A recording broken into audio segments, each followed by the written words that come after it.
बिना मोरे बैरी, कलब कलम मंतर से तोरे दरस बिना मोरे बैरी, कलब कलम मंतर से सावन के घर गुंदिया पानी कस हो।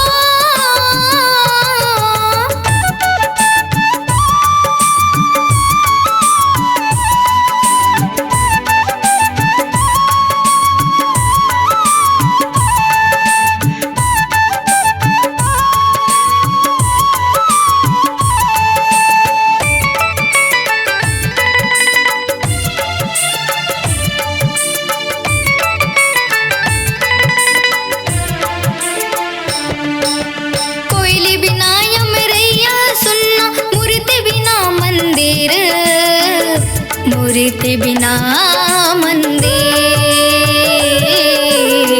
मूर्ति बिना मंदिर। तोर बिना ये जिंदगी ला कैसे के मैं धरो धीर, कैसे के मैं धरो धीर, कैसे के मैं धरो धीर। मन के आघू मन पतरीला हो,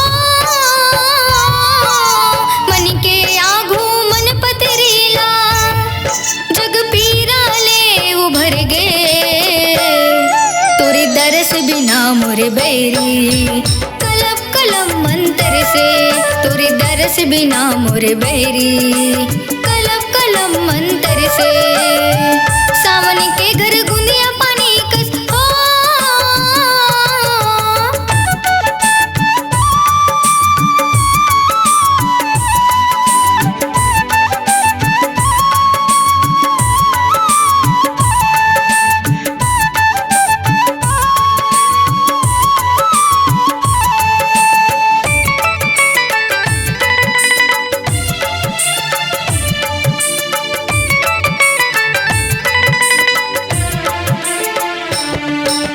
मात बिना मोंगरा के मन नहीं है, पानी बिना बादर के, पानी बिना बादर के, पानी बिना बादर के। तोर बिना ये जिंदगी ला रखो मैं का करके, रखो मैं का करके, रखो मैं का करके। जन जन जहाँ बोले ल बोले हो, जन जन जहाँ बोले ल बोले, छाती माँ मोर हुर से तोरे दरस बिना मोरे बैरी, कलब कलम मंतर से तोरे दरस बिना मोरे बैरी, कलब कलम मंतर से सावन के घर गुंदिया पानी कस हो।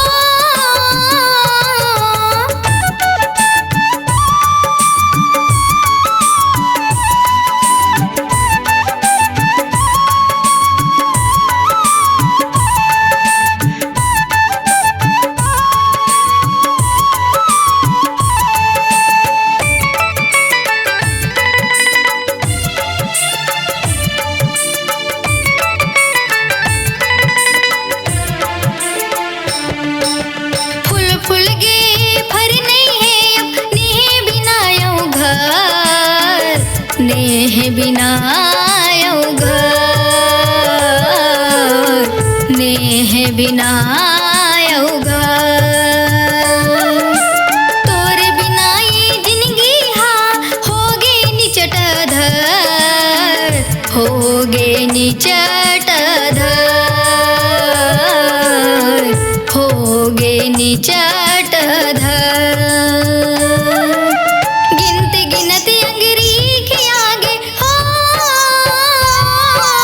गिनते गिनते अंगरीख आगे, अंग अंग मोरे फड़के, तोरी दरस बिना मोरे बैरी, कलब कलम मंतर से तोरी दरस बिना मोरे बैरी, कलब कलम मंतर से तोरी दरस बिना मोरे बैरी, कलब कलम मंतर से तोरी दरस बिना मोरे बैरी, कलब कलम मंत्र से।